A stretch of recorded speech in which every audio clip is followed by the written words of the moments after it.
Hello students, welcome back to Tuition Masters, and today we are here with grade 10 session 1 for the chapter of geography, that is resource and development. So this is a session number 1 where we'll discuss almost half a part of the chapter, and in the next session we'll discuss about the land resources and then soil as a resource along with the map works. So yes students, let's start the session. So before starting the session, students, we all you can see in our channel we have already launched the live classes on YouTube for grade 6 and 9 till now, and we have planned to open for grade 7 to 10. So if you're interested, you can fill this Google form. It's even there in the description also. So you can fill this form, and we will be adding you in your grade group, on your WhatsApp group of the specific grade. Okay, you can tell your friends also to fill this form up for the interactive classes in YouTube along with the live quizzes which we play. If you want to see how our classes go, you can check out our recent videos which we have already uploaded. So students, let's start with the first thing, that what is a resource basically. So students, when we talk about a resource is nothing but it is an it's a thing which is available in our environment, and it is used to satisfy our needs. Okay, so basically we humans have resources. Why do we have resources? So that we can satisfy our own needs to make our life further easier. Now, for a resource to be declared as a resource, what are the three categories? It should be technologically accessible. Like it should be technologically friendly so that we can connect a resource and technology to make it more advanced. It should be economically feasible so that we can adjust economically also, and it should be culturally acceptable. It should be like every culture accepts that resource. It's not like it is against or violating some religions or culture. So such a thing which can be used to satisfy our needs, it is found in the environment, and it completes these three requirements. That thing, so it is termed as a resource. Now students, let's understand this one, a chart kind of procedure given. So when we talk about human beings, we have our physical environment, right? We have our physical environment. Let's consider it as our nature. Correct, it is nature. All right, next we have institutions, we have technology. So students, what happens when we get nature? What do we get from nature? We get resources. Correct, the natural resources, isn't it? So when we get a resource, we combine it with technology, and we build institutions to help that technology. So what happens is we get more advanced. We get advanced, and human beings turn into a human resource. A human being turns into a human resource because human resource is the most important thing. Now based on this, we have few types of resources. Correct, we have few types of resources. Now, these are the types of resources which we are going to understand in detail today's session. Now, on the basis of origin, where they are originated, we have two types: biotic and abiotic.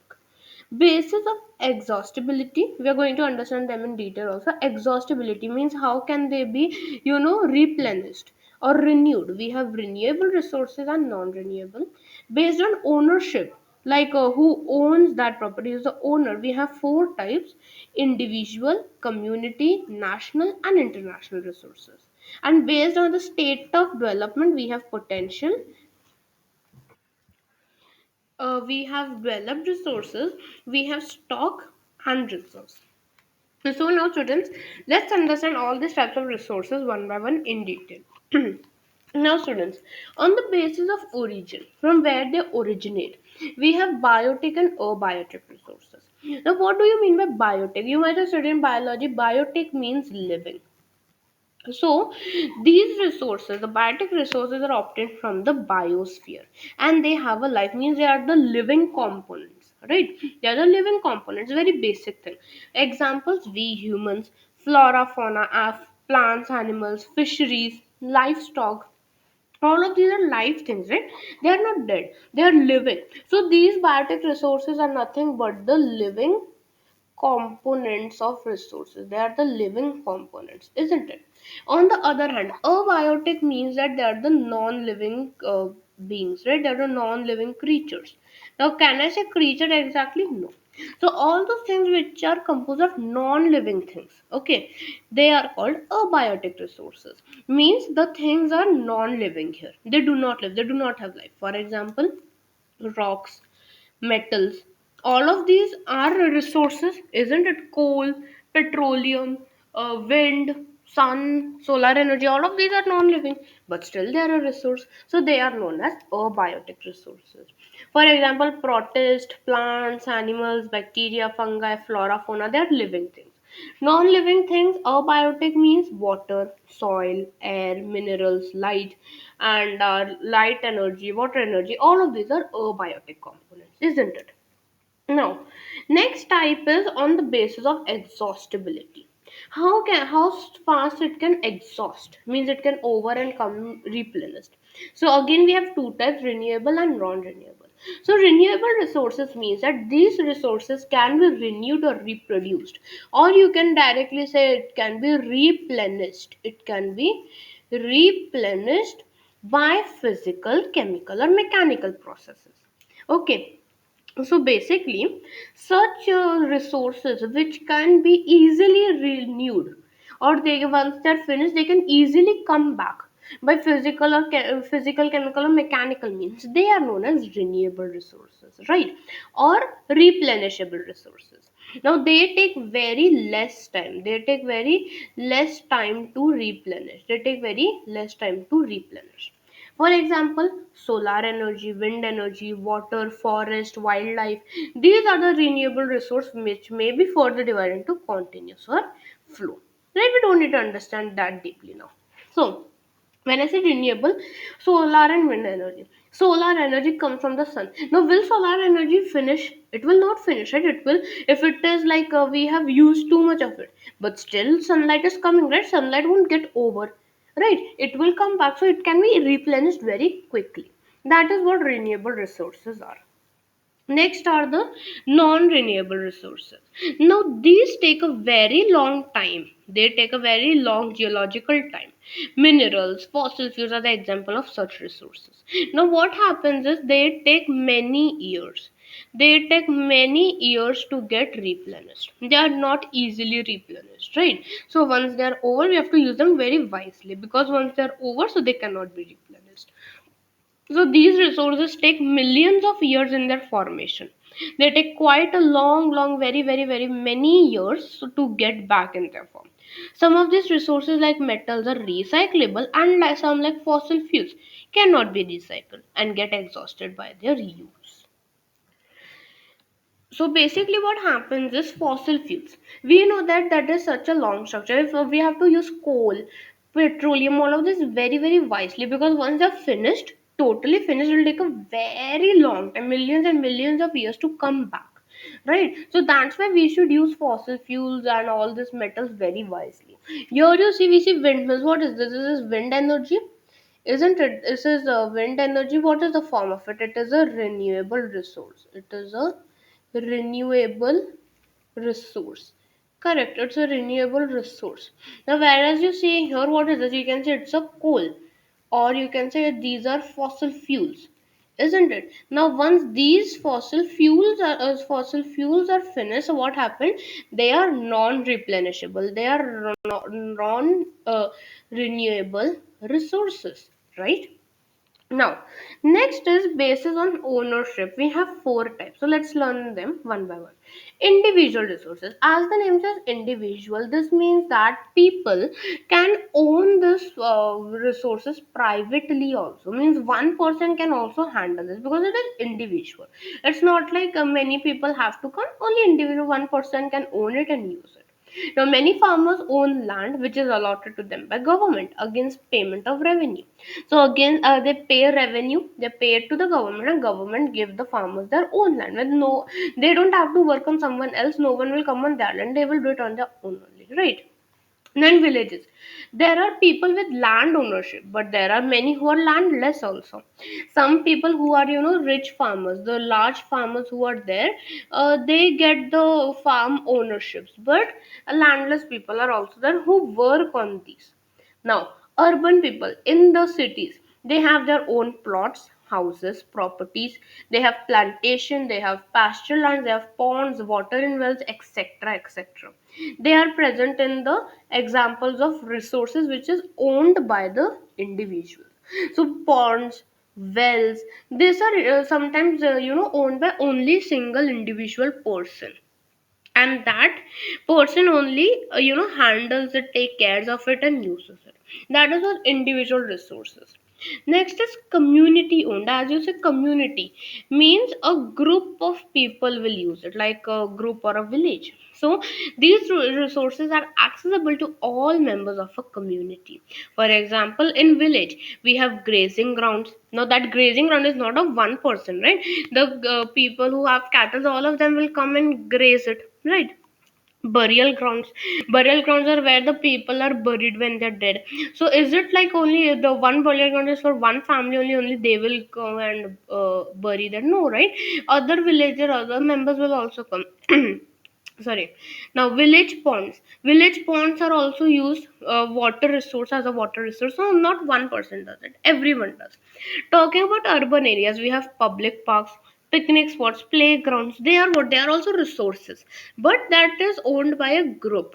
Now see, in your nearby place, if you put on Google Maps that nearby playground or park, is that park of one person? Only one person goes there and play and comes back? No, right? It's of everyone. It is for everyone. Anyone can go there. There are no restrictions. So that is an example of community. Correct? There's a community, and that community is owned. It is owned a resource. Now you see this pond, such kind of ponds, or you can say wells, all of these things, or even lakes, small very tiny lakes, right? All of these are owned by individuals. Correct? Individuals own this land. So they are individually owned ownership. Now next, if you see here, what is it? It's a playground. You can say it's a playground, it's a park. Now it is owned by the government. So what is it? It is community owned. A community owns it, and anyone in the community can come and use it. There are no restrictions, isn't it? Now next is on the basis of ownership again, and here we will study the next two types. First one is national resources. Now, national. From one person we came to a community. Now, from community we are going to the whole country. Now, the whole any country, not only India, any country has the legal powers to acquire even private property for good. Now, it is that if you have a private property, this is my private property, even government can take it. Even government can take it for a public good. It's allowed, not every time, but in some cases, in some exceptions, it is possible. Now, what is this? Urban development authorities. Urban development authorities, they get empowered, they get encouraged by the government to acquire land, take the land of people, or give the land also. That's all decided by the government, and that is a national resource. Right? No one can stop you from going there. It's for the whole country. All the minerals, water, resources, then forest, wildlife, land, which is within the political boundaries, and oceanic area of up to 12 nautical miles, very important, or 22.2 kilometers from the coast is termed as territorial water. And resources therein belong to the nation. So what happens when I have an oceanic boundary? Okay, let's say I have a coast. From the coast, 12 nautical miles means 22.2 kilometer till that area. All the resources there in that territorial water, it is termed the territorial water. All the resources there belong to what? It belong to the nation. That is why it is what? It is a national resource. What is it? It's a national resource. Very important. Now next we studied of a nation. Now let's see international. What is international now? So there are international institutions which regulate some resources, that is for the whole worldwide. Now, oceanic resources beyond 200 nautical miles. Now, when I talk about national resources are just what? They are just 12 nautical miles. They are just 12 nautical miles. But here, international resources are up to 200 nautical miles, right? So, the of the coast of the country belong to the open ocean, and no individual country can utilize this without the concurrence of international institutions.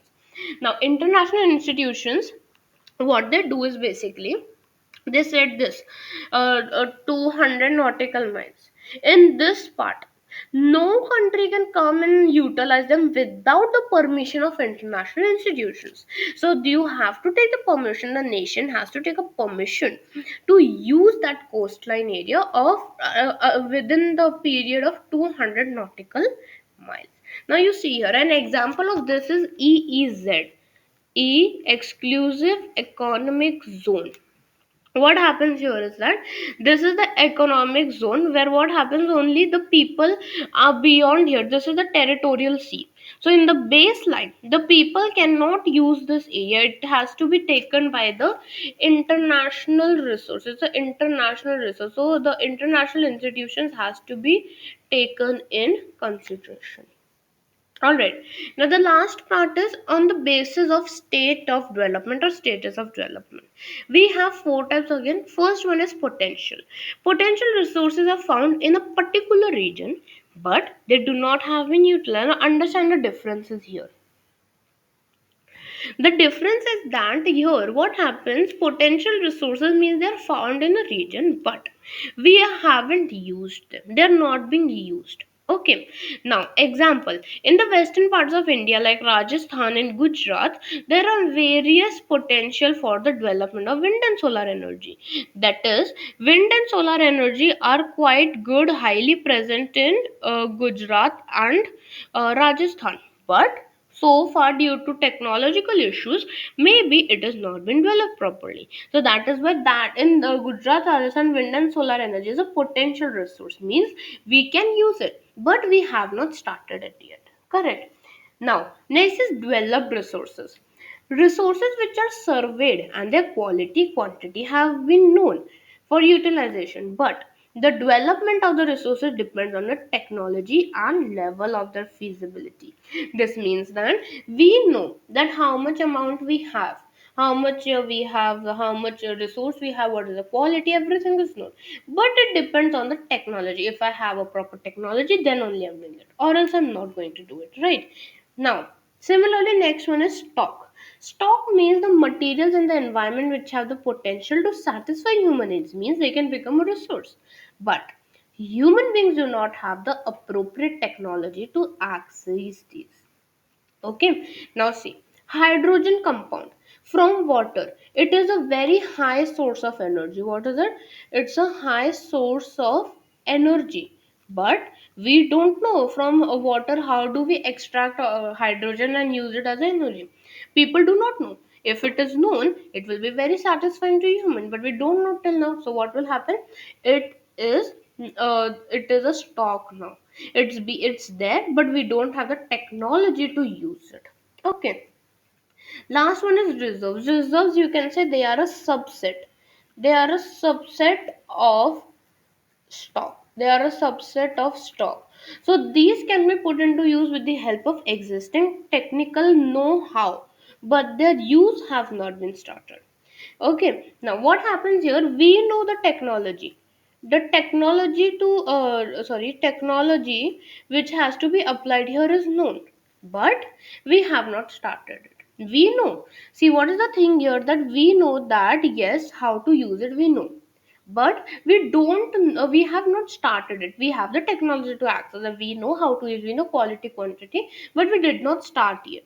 So that is an example of reserves. For example, hydroelectric power from the river, right? Hydroelectricity, we know we have the technology also, but we still now didn't start accessing it. Okay. Now, next one is development of resources. How do resources get developed? Now, students, if I ask you, are resources a free gift of nature? Is it that, oh wow, it's the by God's grace we are getting resources freely available in nature? Is it so?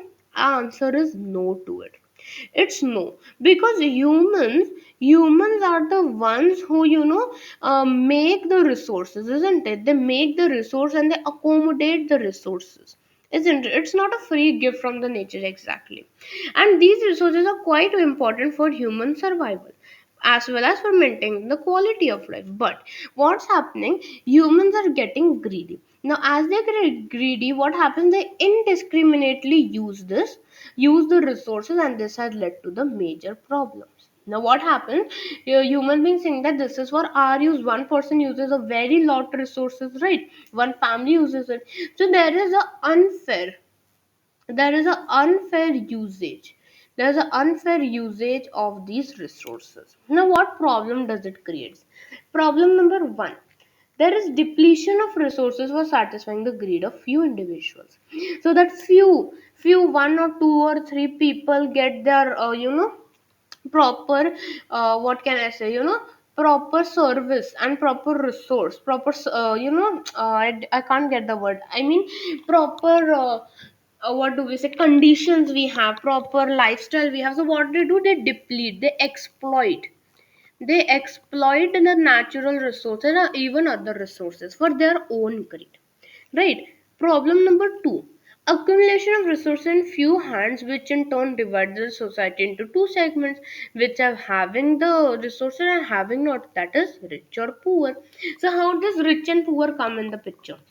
When a person, few people take the resources, all the resources in their hands, and others do not get the resource. So what happened? The people who have are known as rich. The people who have the resources very well, they are rich, and those who do not have services, they are known as poor. That's how the society divides into classes. Now, the third part is the indiscriminate exploitation of resources, which even leads to ecological, it even leads to geographical problems such as global warming, ozone layer depletion, environmental pollution, and land degradation. That also happens due to this indiscriminate exploitation. When people indiscriminately, unfairly use all this, then these problems occur, which are the natural problems. That is the problem we face due to this careless use. Now, so what do we conclude from this? We conclude that therefore it is very important to have an equitable distribution of resources so that the quality of life and global peace will be maintained. Now, if the present trend of resource depletion by a few individuals and countries continue, the future of our planet is in danger. Obviously, if the current scenario keeps on going, so resources will deplete, nature will get damaged, so obviously planet will also get in danger. So what is important? It is important that we do resource planning, and that is essential for sustainable existence. Right? So sustainable existing is a component of sustainable development. Now what is the sustainable development? Sustainable development means that the development should take place without damaging the environment, and thus development in present should not be compromised with the needs of future generation. What is it? Let me explain in my own words. See this. So what happens is, when we have a resource, right? When we have some resources, like take suppose coal. Coal should be used in such a systematic way that the current generations also use it properly without any compromise, whereas they save, or they preserve the amount which will be even needed in the future generations.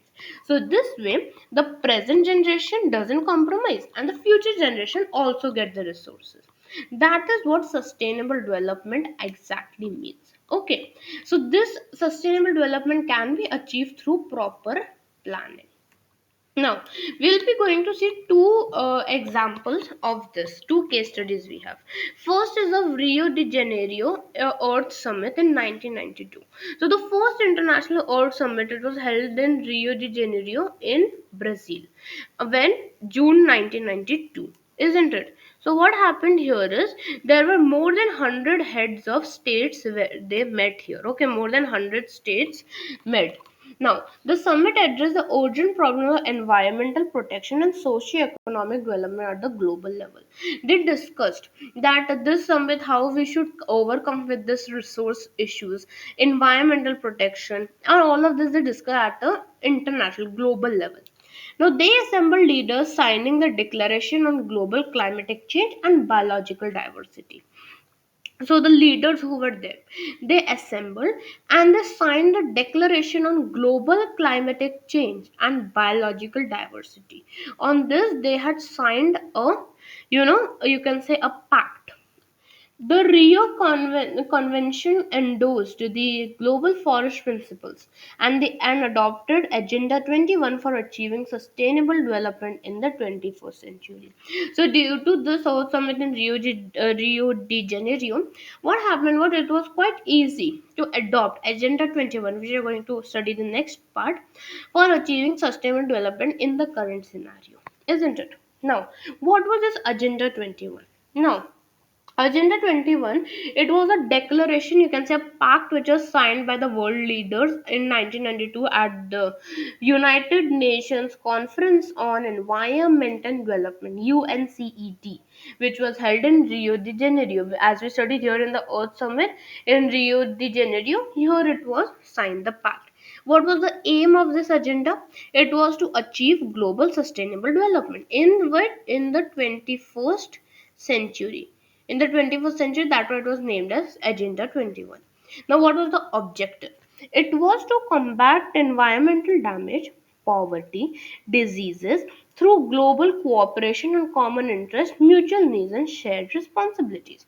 So, Agenda 21 stated that if we want to make Earth a better place, so we cannot work individually, we have to make a mutual agreement. We will make a mutual agreement where people share common interest, and everyone needs their mutual needs also. So, like for example, resources, everyone needs that, that's a mutual need, so we can share the responsibilities accordingly to save the resources also.